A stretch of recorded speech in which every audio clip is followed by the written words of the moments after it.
آپ نے ایسا نسخہ بتایا، میرے سارے کام اللہ نے کر دیے۔ کہتا آپ نے یہ دعا بتائی تھی، میں نے یہ یاد کر لی ہے، نبی صلی اللہ علیہ وسلم پڑھا کرتے تھے سجدے میں، دو سجدے کے درمیان ٹھونگے مت مارا کرو، وہ دعا ہے۔ ذرا کر کے اپنی زندگی میں تھوڑی دیر کر کے دیکھ لو، دو سجدوں کے درمیان کی دعا، اللہ مغفر لی، اے اللہ میری مغفرت کر دے، وعافنی، مجھ کو عافیت عطا فرما، مجھے صحت عطا فرما، اللہ مغفر لی ورحمنی، مجھ پر رحم عطا فرما، وعافنی، مجھ پر عافیت دے، مجھے صحت دے، ورزقنی، مجھے رزق عطا فرما۔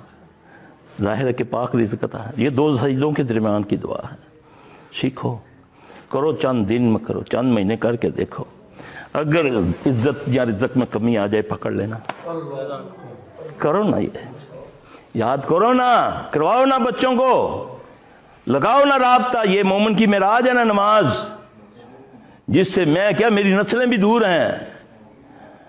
نہیں سویا رہا میرا پتر، رات ساری تم نے کالج کی پڑھائی کی ہے، سویا رہے میری بیٹی، ساری رات پڑھتی رہی ہے، امتحان آ رہے ہیں، میڈیکل کی اسٹوڈنٹ ہے، پتہ چلتا ہے کہ آخری ایگزام میں پاگل ہو گئی ہے۔